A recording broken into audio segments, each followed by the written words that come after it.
Esta es la historia real de Fantasma Nazi en primera persona. El ex Club Hotel de Sierra de la Ventana sigue develando oscuras leyendas guardadas en sus muros. Escrita por Fernando Quiroga para La Nueva.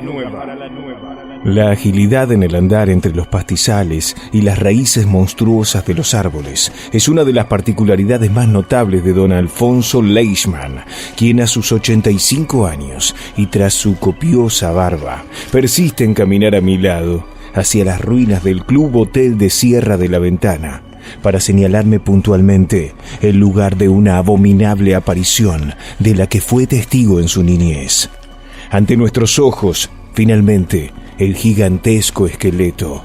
En 1983, un incendio inesperado lo transformó en el viejo edificio que es hoy, una construcción que para el neófito, su datación temporal hasta parece legendaria, en medio de la inmensidad serrana y en el imaginario colectivo, oficia como un antiguo templo que narra oscuras historias desde el silencio de sus muros. Viví hasta los 15 años cerca de este lugar, cuenta el entrevistado. Mi familia había llegado a fines del siglo XIX. Éramos judío-alemanes y protestantes. Don Alfonso se sienta sobre unas raíces con una destreza increíble. Arma un cigarrillo y mientras habla, sus tupidas cejas blancas cobran vida propia. Las vivencias que narra transcurrieron en 1943, cuando un grupo de más de 300 tripulantes del buque acorazado alemán Admiral Graf Spee, autohundido en la costa de Uruguay, fueron enviados por la Armada a las instalaciones del ex Club Hotel. Cuando llegaron los alemanes, yo creo que tenía 8 o 9 años. Recuerdo como si fuera hoy, que los vimos entrar con una gran carga. Muchos parecían muertos en vida. Entre los 350 soldados que habían llegado al lugar, Alfonso cosechó amigos. Era muy pibe, y ninguno de ellos sabía que mi familia era judía. A veces hasta intercambiábamos quesos caseros y pan con los cuidadores del ejército. Lo cierto es que compartió o fue testigo de varias postales de la cotidianeidad de los internos, ya que prisioneros no podían ser llamados. Huérfanos de barco, de capitán y lejos del Reich, los hombres se abuenaban, como bien consideraba aún el anciano. Jugaban cartas, alguno que otro tocaba la verdulera, e incluso hasta un par de ellos habían adoptado el juego de la taba de los custodios. Al tiempo de llegar, hubo un hecho que marcó una gran camaradería: el arreglo de las calderas y la usina. Tanto nuestros paisanos como los extranjeros trabajaron de igual a igual. Además, tuvieron que superar muchos obstáculos. Las llaves de la mitad de las instalaciones jamás fueron encontradas. Algunos decían que el antiguo cuidador había sido enterrado con ellas. Todo marchaba en armonía. Había empezado a ingresar, continúa don Alfonso, por el lado de la cocina. Hasta a veces me mandaba por los pasillos. Uno de los alemanes me advirtió que no me aventurara más allá de algunos tramos. Me decían que estaban preocupados porque unas extrañas sombras se aparecían por allí y que incluso se escuchaban quejidos como de animales. Yo, que naturalmente no creía en nada y la sola prohibición no hacía más que alimentar el deseo de conocer la parte vedada, no hice caso. Al otro día entré en la oscuridad de la otra ala del Club Hotel, la que no había visto internamente, y me ganó el escalofrío. Evidentemente, los gritos no eran de animales.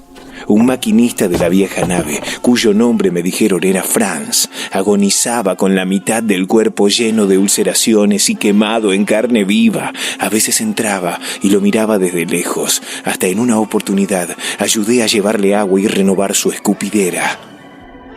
Definitivamente, el entonces niño no era impresionable y ya familiarizado con todo el edificio, no solo se acostumbró a la presencia y los quejidos de Franz, sino que también corroboró, gracias a la confianza del cocinero, la cuestión de las apariciones extrañas de las que había sido notificado.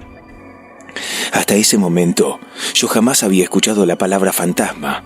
El cocinero me contaba que cuando fueron a encender las calderas, Una presencia parecía acompañarlos y que incluso Peralta, el encargado de los insumos, y Hanover, uno de los alemanes, habían entrado en crisis porque habían visto como una cosa extraña los miraba desde los rincones. Don Alfonso Leishman apaga el cigarrillo sobre el índice y el dedo gordo de la misma mano derecha con la que lo fumó. Guarda el resto en el bolsillo y me dice: había escuchado a algunos del ejército que decían que habían visto eso la noche anterior en el corredor de France, el quemado, por lo que ese mismo día después de la cena, alrededor de las 7, que ya en otoño es de noche, me escabullí en el corredor y esperé. Visiblemente conmovido, Leishman me pide que apague el grabador y que tome nota detalladamente. Dice que a la media hora comenzó a percibir un olor fuerte, acre. Al principio le pareció similar al de la sangre, sin embargo, después notó algo definitivamente nauseabundo, como si fuera de heces, pero finalmente prevaleció un fuerte vaho a azufre y amoníaco. La mayoría de las habitaciones estaban vacías, los hombres aún estaban en los rituales previos a acostarse, algunos cenando tardíamente, otros en el ocio de los dados, la taba o la borrachera. Un ruido metálico sonó en el eco del pasillo. Alfonso levantó los ojos desde un extremo del ala y quedó mudo de espanto. Una criatura lo miraba desde el cielo raso. La figura tal vez tuviera más de 2 metros de alto y estaba encorvada. Arrinconado en el vértice opuesto del pasillo, el niño de 8 años que era Alfonso la veía acercarse sigilosamente. La aparición flotaba a medio metro del piso y extendía un brazo hacia la pared. Aún a 10 metros de Alfonso, veía que entre los dedos grotescamente separados, manchados, como si fuera de grasa o hollín, sostenía un pesado manojo de llaves.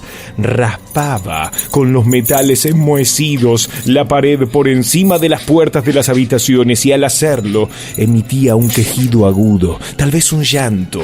Lo cierto era que sonaba como un ulular animal y enfermizo, mientras sonreía y bamboleaba grotescamente la cabeza con los ojos cerrados. Bösergeist, en perfecto alemán, espíritu maligno, se oyó en el pasillo, y era la voz agonizante del hombre quemado de Francia, a quien Alfonso descubría palpitante, erguido y desafiante, parado en el medio del pasillo, dándole la espalda al niño, temblando y sollozando, pero enfrentando al espectro con una Luger reglamentaria. Las ojeras de Alfonso, cicatrices del tiempo, evocan con lágrimas esas horas macabras. Esa cosa se me acercaba y en un momento el quemado me miró como poseído. No dudó en gritarme: ¡fuera! ¡Fuera! Y entendí que me estaba echando. Sin pensarlo, corrí a la ventana más próxima y me tiré a través de la cortina sin pensar si estaba abierta o cerrada. Afortunadamente la salté sin barreras y rodé en el césped. La inmensidad de la noche se iluminó con las intermitencias de 3 disparos, a los que siguieron los gritos del hombre quemado, el espeluznante gorjeo de la aparición y a los segundos, las voces de sorpresa y las corridas de muchos camaradas agolpados en el pasillo. Me asomé aterrorizado y solo vi el cuerpo inerte de Franz junto a muchos hombres rodeándolo. El persistente hedor a amoníaco y azufre impregnaba todo y a todos. Corrí a mi casa y llegué a minutos de cenar. Supe al otro día que mi salvador, el hombre quemado, había muerto. Nunca más volví al lugar. Alfonso guardó silencio y lo acompañé en la iniciativa. Desandamos un trayecto más del camino conversando nimiedades sin importancia.